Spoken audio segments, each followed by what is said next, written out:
Hi Pat, how are you today? Hi, Richard. I'm fine. Uh, you're Pat I Brown, am. I and am. you're Have married to been. Daryl Brown, who's Yes. been big in our associations. And what was your maiden name? Bax. B-A-X. Ah, okay. It's Uh, Italian, but it dates back to when the northern people came down and invaded Italy, and so while the name is Italian, it is actually English more or in Basque. its yes, in its history, according to some aunt who was into genealogy. Did you play nude or skinny dip when you were a girl? No, I did not. What was your first introduction to nudity? My first introduction to nude recreation or nudity was my husband. He was a nudist. He loved it. When he was in college, he worked at one of the fire lookouts in Oregon and spent his entire summer nude at the fire lookout.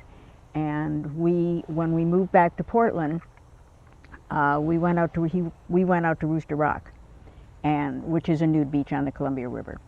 And he just thought he had died and gone to heaven. He just absolutely loved it. And I sat there. I can still remember what I had on. I sat there and thought, there is no way I am going to take my clothes off and go frolicking in the sand. But I envied him his ability to do that. It looked so comfortable. It looked like such fun. But I simply could not bring my mind to do it. I couldn't just take How off my long did clothes it in take front you of to people. do it? Years. Really? Yes, I was not. I hear these stories. People say they come out to the club and they take their clothes off and they go into the pool and they just instantly are nudists. Mine was not the case. I went topless for a year and a half, and finally got to the point where I would lie in the sun so that I didn't have tan marks. But I would say 2 or 3 years. Oh. I was not an instant natural nudist. What was the first club you went to? Organized club? Landed? I've got the message. I'm just trying to think. The first club I believe that we visited was Squaw Mountain in Estacada. Yes. And I say that because we spent that summer visiting several clubs. We lived in Portland at the time, and so we visited several Portland clubs. We also visited Mountaindale, which was Russell Haven at the time.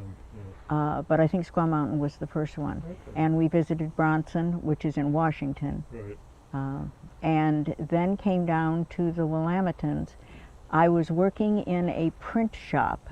I'm a graphic designer.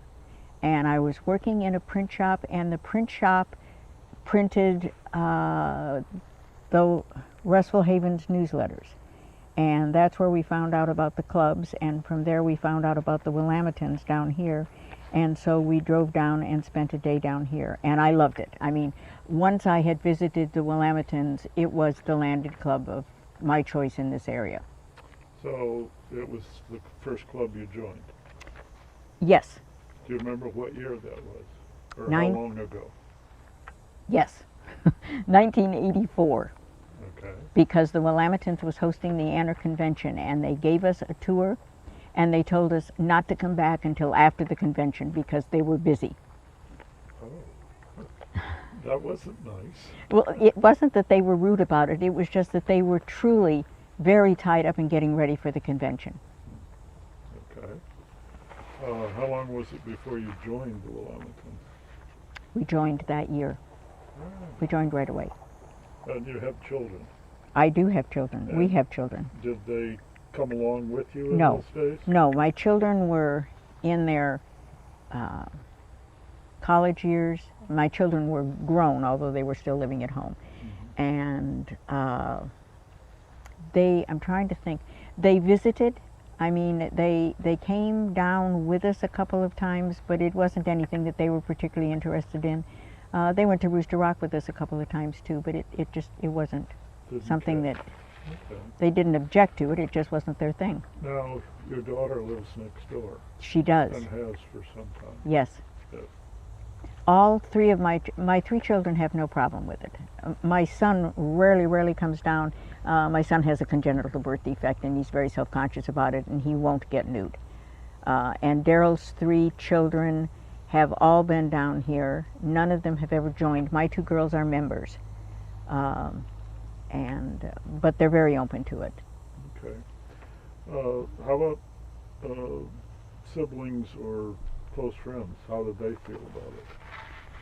I never had any problems. My sister teases me about it. Like when I would lie out at my mother's pool. Well, it was, I mean, it was a condo. It wasn't her private pool. And my bathing strap would fall down. My sister used to joke about the fact, well, she probably has more clothes on than she's used to wearing, or this type of thing. I mean, Kathy would joke about it. It's not Kathy's thing. But I mean, she didn't. She accepted that it was mine. You weren't nudist then when Daryl was still in the Air Force? And No, going we around were the not. world? No, we were not. What was the first club out of the United States that you went to? That's a good question. I am going to say it was, well, we have attended all of the Anner conventions every year since 1990. And I'm going to say the first club that we visited would have been Laguna in outside of Sacramento. Okay. Cypress Cove maybe in Florida, but I think it was Laguna.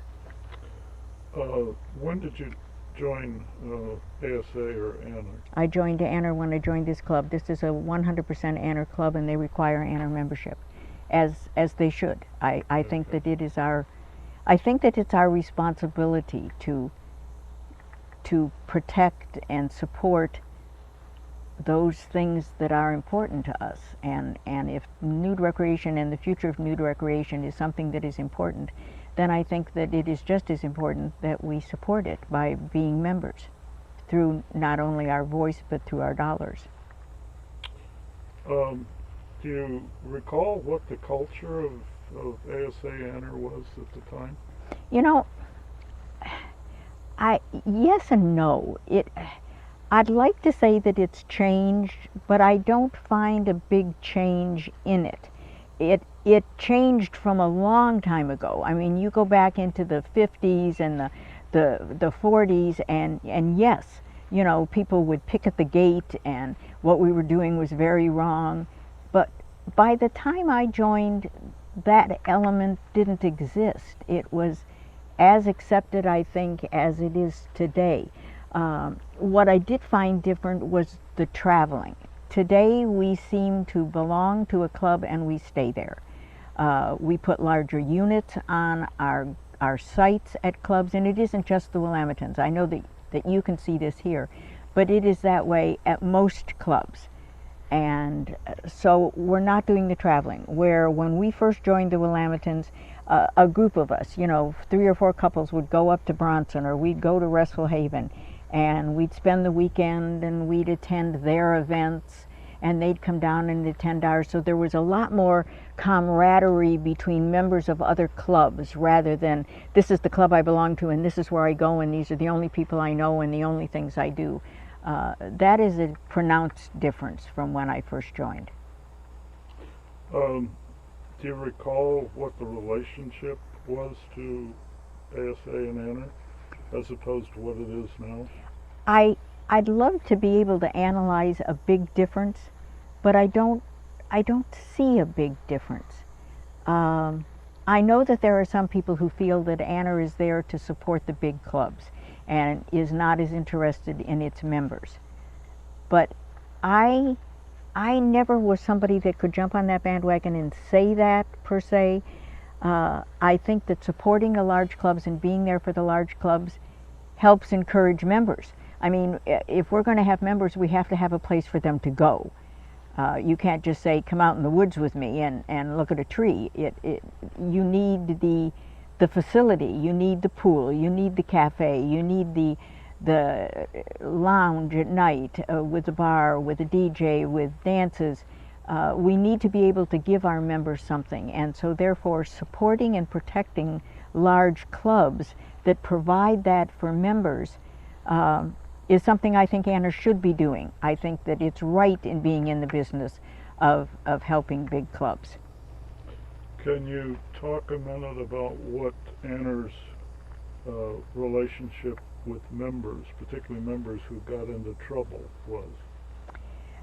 ANR has always been there to support its members, and we defended members.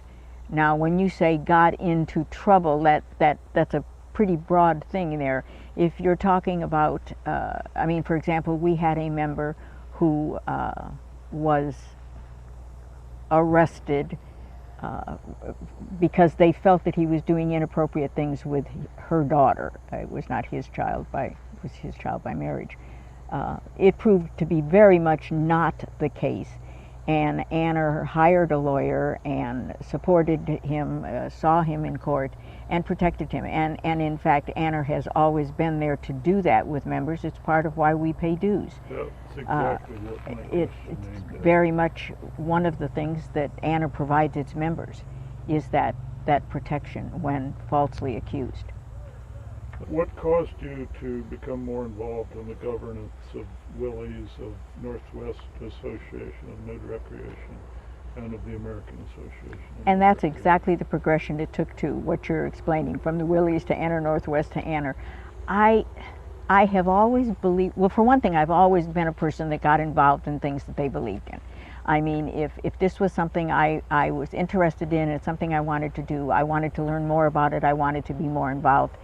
I don't feel that we should just sit back and let somebody else protect those things that are important to us. And so I wanted to be involved. I wanted to help. I wanted to help protect it and make it safer and do what I could do to support ANR's mission. So in that sense, it was a natural progression. It was actually a member of the club that got me involved in running for office at the ANR Northwest level. I ran for office at the Willie level because they created a new office, and that was certifying officer. The treasurer used to do both functions, and when they created the certifying officer position, I ran for it. Tell me what that person does. The certifying officer is the liaison between ANR and the club. They maintain the membership records, they notify, and they send the ANR dues to ANR. They are that liaison. Mail, official mail from ANR comes to the certifying officer. In our case, it goes to our office because we have an office on grounds. What was your next position? I went from being certifying officer of this club to being vice president of ANR Northwest. Okay. Don't ask me what year, I'm not good at that. Okay. But I think that I ran for club office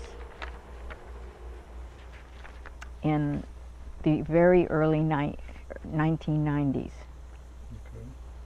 And then ran for ANR Northwest, and then served as vice president for 2 years, and then ran for president of ANR Northwest, which I seem to balk at running for president. When you look back historically at it, I balked at running for president of ANR Northwest. I can remember saying, this is not something I'm prepared for, this isn't something I want to do. There has to be other people that can do this better than I. And so we had a dear, sweet member who has since passed away stand up and announce at the meeting that she was going to run for president. And although she was dear and sweet, she was in no way qualified to run for president of the region. And so I gave up and said, okay, I'll run. And I was elected. And then I went from there to a trustee or director of ANR.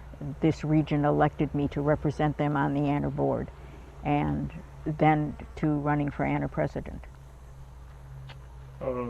Your husband Darrell sort of accompanied you on this journey. He was an officer of Willie's and of Northwest, and I think ultimately ANR also. Am I correct? He was never an officer in ANR. He was a committee chair, finance chair. But he was an officer in Willys and an officer in Anna Northwest. You are correct there. Tell me about some of the Treasurer. awards. He and I are very different. He Yeah. does the money and the numbers. I do the stand up in front of people and hip hip hurrah type thing. He is the background person doing all the things I could never do. Yes, tell you about the awards. Tell us about some of the awards you won. I joked to my daughter, this could take the whole hour. I felt the same way. There is no award that I am aware of that I am not the holder of. Okay. The Meritorious Service Award that the Anna President gives, I have received every year since it was created by Greg Smith in 2001. I think it was the year before I was elected president, and I was elected president in 2002. But I have received it from 3 different presidents, and I have received it all those years. I received the Jim Cousins Award, which is given to outstanding volunteerism. It's actually an award that's funded by the Midwest, but it's given by Anna. What's the one you're most proud of? The Hall of Fame. Okay. The Hall of Fame Award is the highest award that Anna can give to a volunteer. And when I received the Hall of Fame Award, it was at Live Oak, it was at Oak Lake Trails in Oklahoma. And Jack Dupree, who is, he's probably the longest living, I shouldn't say that if he ever watches this, Anna member, and he goes back in history, and he can tell you all kinds of wonderful humorous stories about things that happened in Anna that I couldn't begin to do.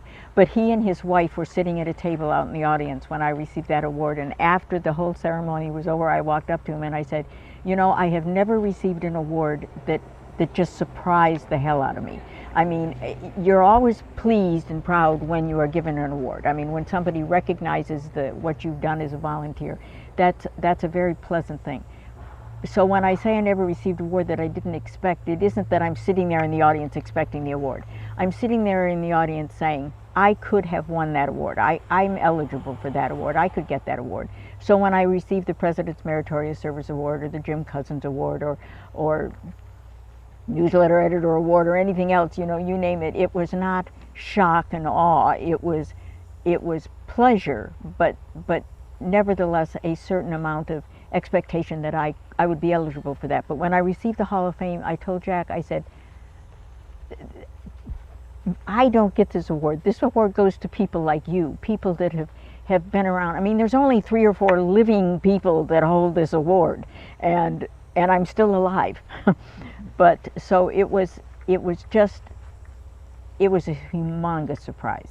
I didn't expect it. I didn't expect it in my lifetime. So yes, definitely the Hall of Fame. Okay. That coupled with the fact that it weighs 2 tons. And so if you're going to wear the thing around, you have to be prepared it clangs against Be on everything. the It's chest. this big, it's solid metal, and it clangs on everything. When you first went to the Anna board and ultimately to the presidency, were there problems in Anna or in the nudist community at large, or in the world's vision of our associations that you felt needed to be addressed? Yes, and they changed. I mean, they changed drastically as I gained more experience and changed positions. When I first was elected to the Anna Board of Directors, I felt a very strong allegiance to my region. I felt I was going to Anna to represent the Northwest. And although I realized that there were people there from all different kinds of regions, and I was looking at the problems we had in our regions. I was looking at the things that we wanted to see happen in our region. And because our region is unique in the sense that it is almost 100% co-op clubs. We do have a couple of proprietor clubs, but we are the only region that is constructed that way. Most of the other regions are mostly proprietor clubs with a few co-op clubs. And so I looked at Anna's function differently than some of the other people on the board. I looked at needing more guidance from Anna on how to run a club, how to manage a club, because of the co-op club experience than I think some others. As I gained office and gained experience, one of the things that I began to feel strongly was how the board functioned. When I took over as president, it was one of the first things I did was we went through a year's course and had lecturers come in on governance and how a board functions. You know, our board would spend an hour debating what color envelope we were going to mail the bulletin out in, but something really important would just get passed because nobody wanted to discuss it or be an expert in it or do anything with it. And I wanted to see the board be doing more governance than they were doing, and let the office take over that administration that they should be doing. That became a big issue to me, and it was quite frankly something that I thought I was going to be able to accomplish a lot more doing as president. But just before I took over as president, a motion was passed that allowed associate members to hold office in Anner. And so in addition to having members who represented clubs, regions, we had members who didn't have to even belong to a club. They could just be an associate member of Anner, and they could run for office and they could vote. And so what happened was we had regions with thousands of members. We had club owners who had vested their life savings. This was what they did for a living, was to run a club. And we could have one person come forward and change the whole vote by casting thousands of associate votes. It created a real problem in Anner, and there was no way of undoing it once it happened. Once we had given the associates the vote, you weren't going to get the associates, who now carried the majority of the vote, to vote against giving themselves the vote. So they literally had the power to walk away with Anner, and that became a crucial situation that had to be fixed, which was why we created what became known as Anner Tomorrow, but why we created the division of club trustees and member trustees, doing away with that associate trustee having so much power. And so we had a board of 14, 7 of whom came from clubs of various sizes, representing the clubs of various sizes, and we had 7 that came, 1 from each region representing the region. Ideally, we wanted to do away with the regions. I mean, I will take full acceptance of the fact that that's an extremely unpopular concept, but eventually that is what we wanted to do. Because I don't feel that boards should represent geographical locations. We have one region in Anner that has less than 1,000 members, one region. That entire region is smaller than clubs we have in Anner. And so we end up with one man being able to go to the Anner board and cast a vote that represents the same amount of vote that comes from a region where you have thousands of members and thousands of represented votes. And I don't think it's right. I think that an association is hampered by that kind of geographical representation. I think what we should do is vote for what is the best for Anner.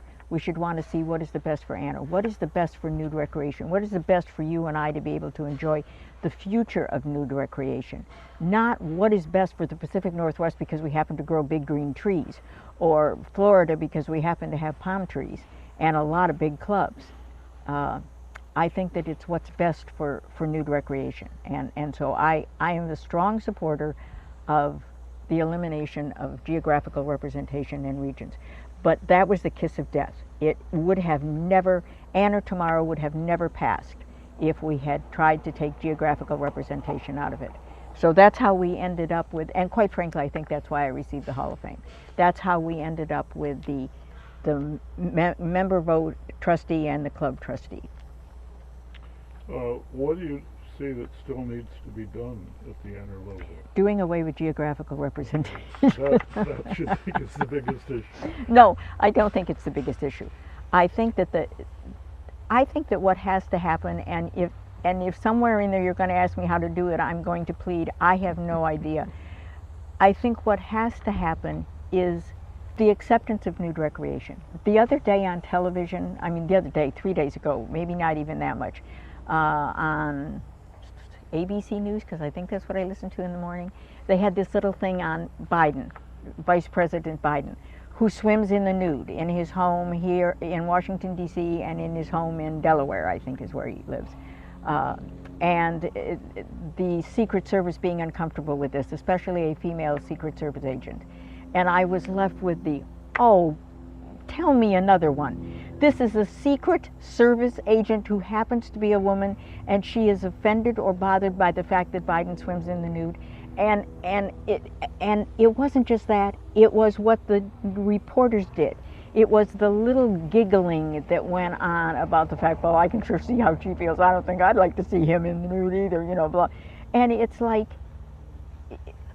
I would really like to see the world just accept what we're doing, even though it may not be for them. I mean, I'd like to be able to get on a plane and sit next to a little gray-haired lady, which I realize I am a little gray-haired lady, but somehow I always think of the little gray-haired lady as being older than I am, and have her ask me where I'm going, and be able to say, I'm on my way to a board meeting for the American Association for Nude Recreation, and not have to give a second thought to the fact I'm saying that this woman is going to be offended, and oh my God, did you say nude?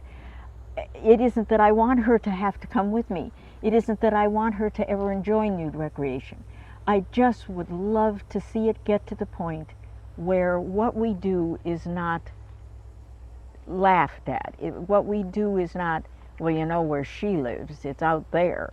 And so that's what I'd like to see Anner do. And of course, Anner's been trying to do that for years. And I know that there are members in Anner that will tell you that we've been successful and that we have better acceptance than we did.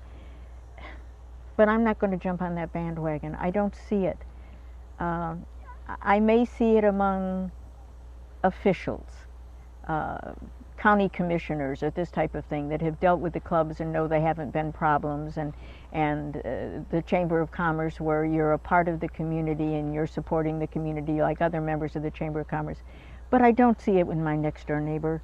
I don't see it in the little nurse at River Park that's taking care of my husband. I mean, I don't see the change. I don't see the improvement, and that's what I'd like to see. What do you think needs to be done to keep Anner and its clubs growing with members into the future? I'm not sure that Anner is going to grow. And I don't mean that negatively. I guess I'm just looking at statistics. In 1950, the 1950s, 5% of households had joint incomes. 5% of our households had a husband and wife who both worked outside the home. And today, 80% of our households have husbands and wives who work outside the home. It's unusual not to have dual incomes coming in. And not only do they have dual incomes, but they have computers. And they have those smartphones that are like baby computers that won't leave you alone. So no matter where you go, 24 hours a day, you are tied or can be tied to a working situation. And you know, when I was first married and my kids were young, I cooked and I cleaned, and at night I watched TV with the kids, and we played and with my husband, and on the weekends we'd go to the beach or we would do things. Those evenings and those nights were my time, because anything else that needed to be done got done during the week, because I hate to say that was my job. That sounds real old world, but that was what I did in essence for a living, other than the few years I worked.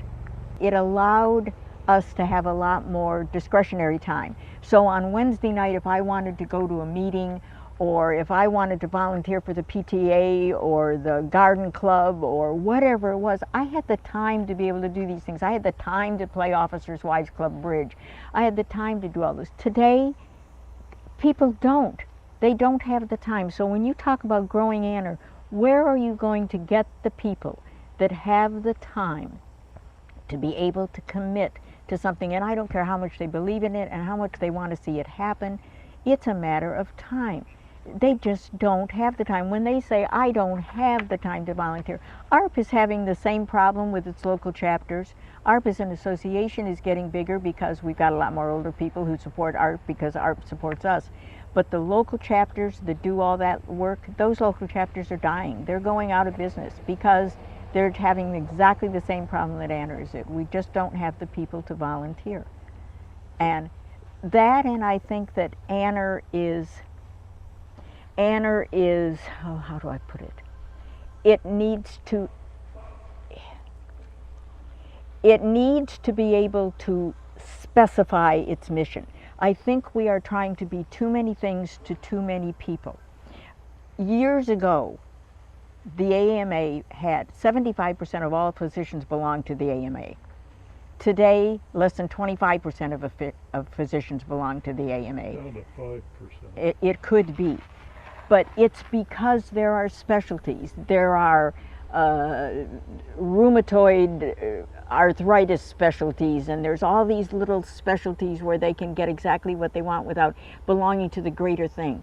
And ANR doesn't do that. I think that ANR is trying to answer to too many Indians, is what is happening. And I don't think it can do that.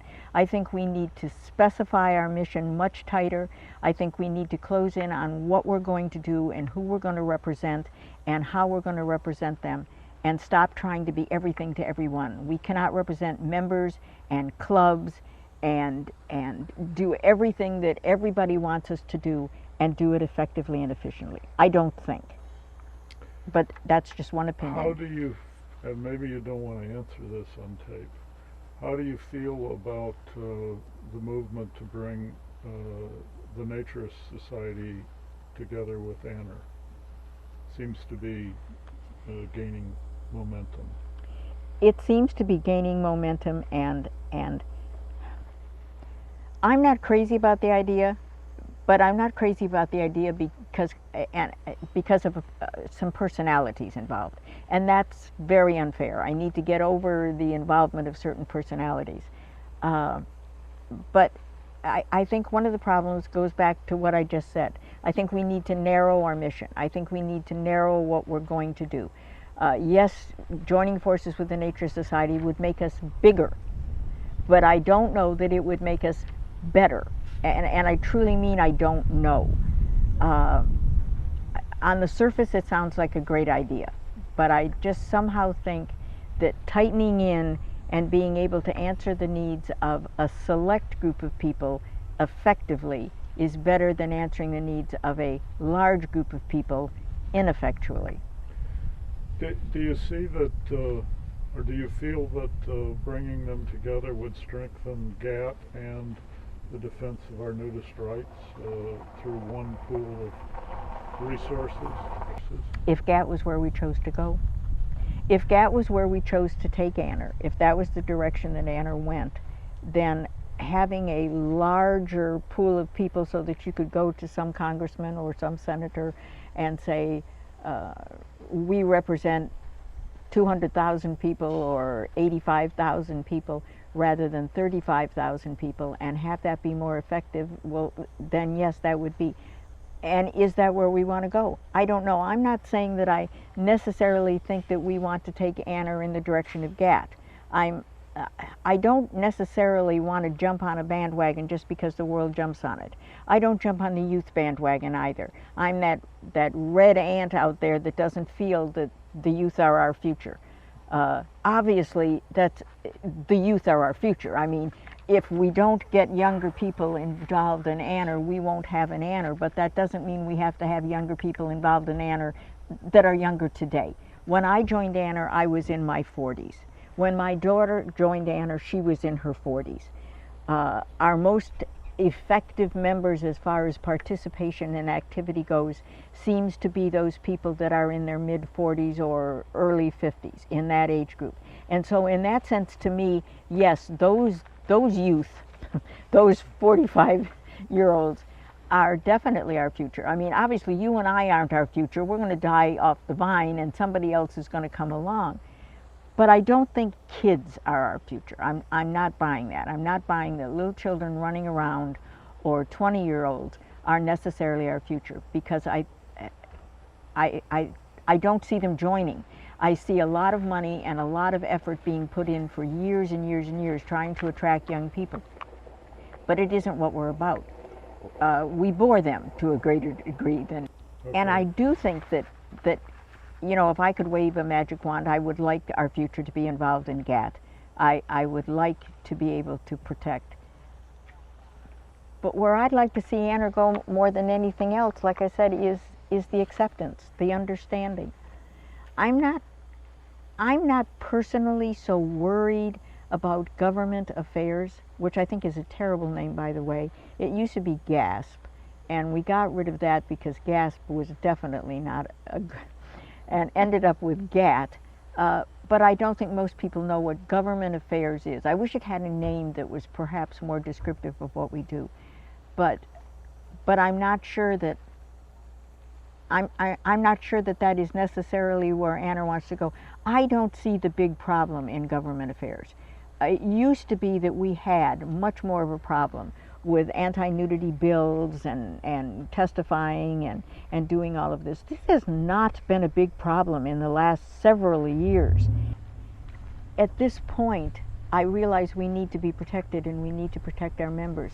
But I'm not sure that anti-nudity legislation is something that is paramount. I'm not sure that we're sitting right there on the radar screen of somebody's mission and proposed legislation. Oh, let's go get those nudists. That's a good target. I don't see it.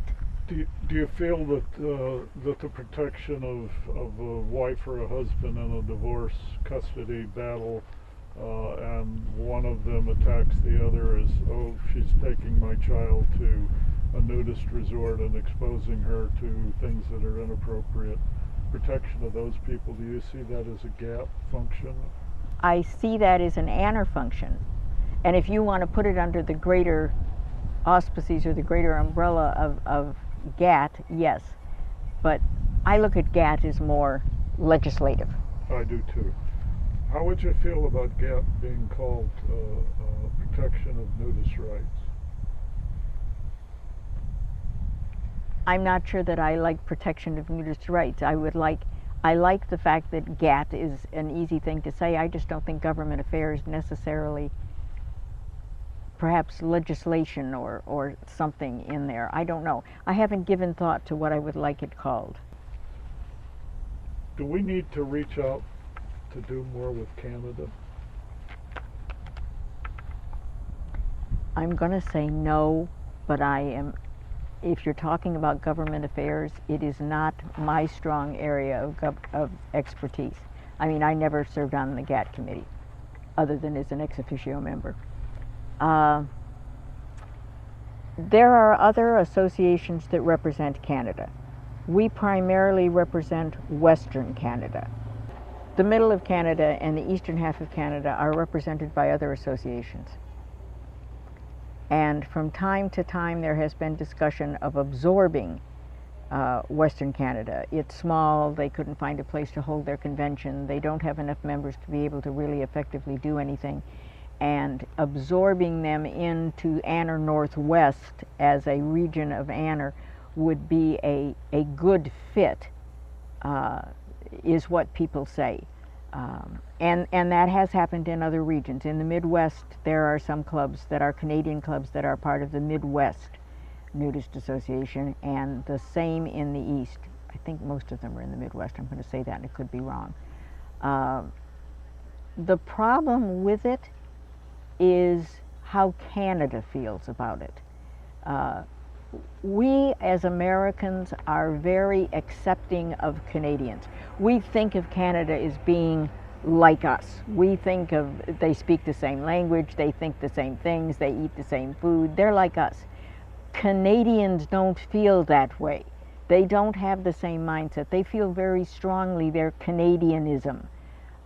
And so that would be my hesitation as to how how much Canada thought that absorbing Canada or assimilating Canada was a good idea, and how the members would feel about such a move. How have you felt about the non-landed clubs? I have found that in my time in Anner, there are a lot of prospective members who don't understand the meaning of non-landed clubs. And therefore, if you ask them if there is a club anywhere near them, they could have 5 non-landed clubs in their backyard and no landed clubs, and they would say no. However, non-landed clubs have been a lot of prospective members' first entry into nudism. Their dues are far less because they don't have land to maintain, and their activities are far more important to them because it's all they have. They don't have the camaraderie of being able to lie around the pool or go to the dance at night or do any of this. So the activities that they plan in traveling, wine tastings, staying in different accommodations in different areas, walking the beach, what have you, become far more important. So I'm not sure where you're going with how do I feel about landed, non-landed clubs. I think that they offer a good introduction to nudism for a lot of people. I myself would not be interested in a non-landed club because I didn't join this club for activities, and I'm not a big activity participator in. How's that for a backward sentence? It appears that the new board intends to pursue the possibility of members of existing landed clubs forming non-landed clubs, like all the people from here who go to Phoenix every winter, form a non-landed club in the Phoenix area, so that you have more activities to do down there in the winter when you're there, but also in the hopes of getting them to come to the landed clubs as their place to play, and then ultimately getting some of those members. I think on the surface of it, it sounds like a very good idea. Obviously, our new president is from a non-landed club. Her Arizona Wildflowers has been a large non-landed club and a big influence in the Phoenix area for years and years. I think it's a good idea in the sense that it introduces people. A lot of our members have come to us from non-landed clubs. The non-landed clubs plan a party weekend. In essence, we're going to go to Willie's, we're going to have our meeting, we're going to go to the dance, and so a dozen of them or so will come in and spend the weekend here, and it is their introduction to the club, and that introduction, then they end up joining. So we have picked up, landed clubs pick up members from non-landed clubs. As I said before, non-landed clubs are a less expensive entry into nude recreation. So in that sense, I think that it has potential for introducing people to what landed clubs have to offer and what nude recreation has to offer. Explaining non-landed clubs to prospective members and getting them involved in non-landed clubs is a little bit more difficult, because they expect a club to be a club. They expect a club to look like this. And so a non-landed club is a little bit more difficult creature to explain. Do you have any regrets about your time in leadership at any level of the associations within Anner? No, I don't. And I don't because if I could snap my fingers and go back and do things all over again, would I do things differently? Maybe. I mean, probably I would do things differently, but I am so not a person that lives in yesterday. I just don't. It is, some people would say it's a good aspect of my personality, and some people would say it's a bad part of my personality, but I don't even necessarily like to see things through. I work to get something passed. I get the thing on the table, it's set up, it's going to go, it passes, and let somebody else work out the minutia and get it to work. I want to be on to something else. I like the creativity of it, and I'm not a historical person either. I'm really bad with dates and history and what happened, because what happened I know history is a wonderful thing, and we can learn not to make mistakes today by learning what happened in the past. I understand all of this because my husband is such a history nut and firmly believes in this. But it isn't an aspect of me. I want to go to tomorrow. I don't want to go to yesterday. And so in that sense, I don't think of, oh gosh, I would have done that differently. There are some things that I am very proud that I did. The first year that we proposed Ann or Tomorrow, which would have divided the board as it exists right now, I had the vote. I had the vote through sheer politics. I carried the support of big clubs and big club owners, and when I first started volunteering in Anner, I had a very wise guru friend who told me, because I was running for office, and he said, if you cannot go into the room and tell me exactly what the vote is going to be, either for an issue that you are championing or an office you're running for, then you don't deserve to be doing it. Part of running for an office is to know what your chances are of winning. And so I knew I had the vote. I had counted the vote and knew I could pass it. But there were a lot of people that didn't want to see it happen. Just plain and simple didn't want to see it happen. And so although it would have passed and it would have existed, it wouldn't have made some people happy. And so I chose to withdraw it. And I called a couple of the owners of the big clubs that were very supportive to my cabin, and I explained to them that I was going to pull it, and they argued why, and I believed it was the right thing to do. I wanted it not to just pass by a majority vote. I wanted it to pass with happiness. I wanted people to be happy that we had made this decision. And so I spent a year advertising it, a year publicizing it, a year traveling to clubs and explaining what this would do, and then we threw it on the floor and it passed by almost unanimous vote. And I was very happy that I made that decision. I believe it was the right decision to have made. One of the functions I've seen you and Daryl both do over the years here at Willamington's as be the authority for the rules and for Robert's Rules of Order in all of our meetings. How do you feel about I love that? Robert's Rules of Order.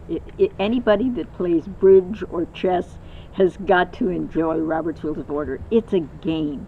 If you master Robert's Rules, I mean, obviously, seriously, Robert's Rules of Order was devised to run meetings efficiently. It was devised to give the majority the vote, but give the minority the voice. And that's just what Roberts does. In that entire book that nobody wants to read, that's what he does. He gives the minority a voice and the majority the vote. But everybody has the opportunity to speak their mind on things. And all of the little nuances of Roberts to me are a game. Daryl was the Roberts expert. He really was. He took Roberts in college. He took a class in it. I never did. When I was elected president of Anner Northwest, I had this little cheat sheet plastic card thing for Robert's Rules of Order, but I knew very little about it. And so I bought the book, and I sat and read Robert's Rules of Order. It's very boring to read. And then I had this man who was my nemesis. I mean, he delighted in getting me zap at a meeting. He would come prepared.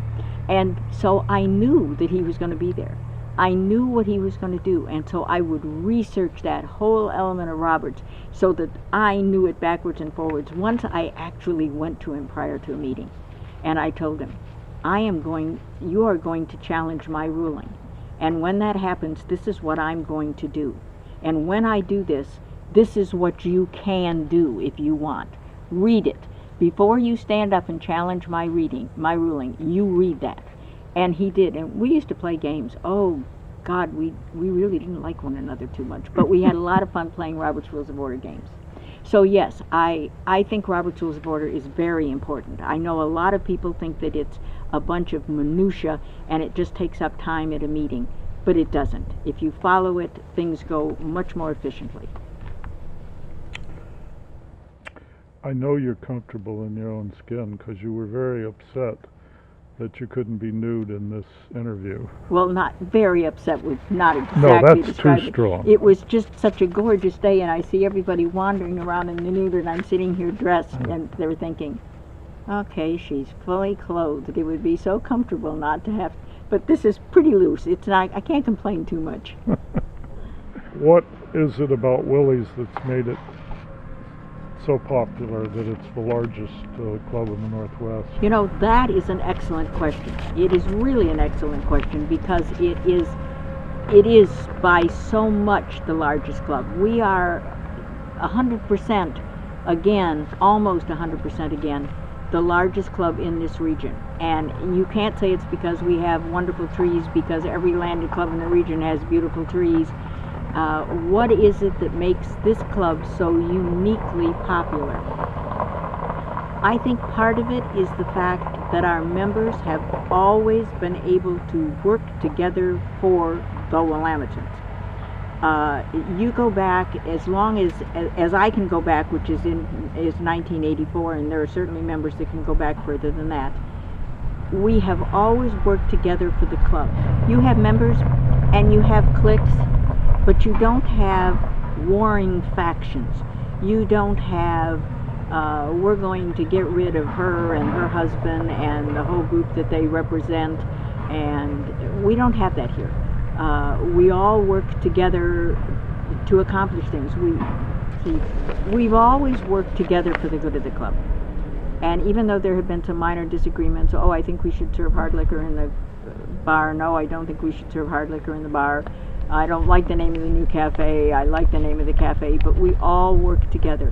And I know that people will say we're a friendly club and that's why we grow, but there are other clubs that are very friendly when you go. But if you look historically at the clubs that should be growing but are not growing, there is this history of this old element doesn't want this to happen and will show up at a board meeting and vote it down anytime it comes up, rather than this aggressive cooperation that we have in this club. You know, yes, the bunkies are a good idea because we have a nice place for guests to stay.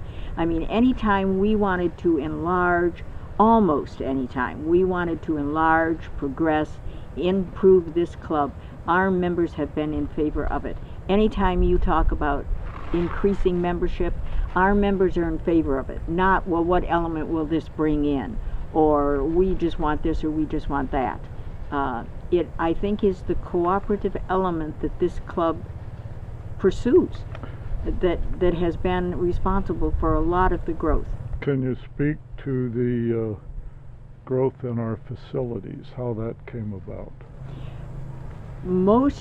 The majority of the growth in our facilities has incurred through the money that we have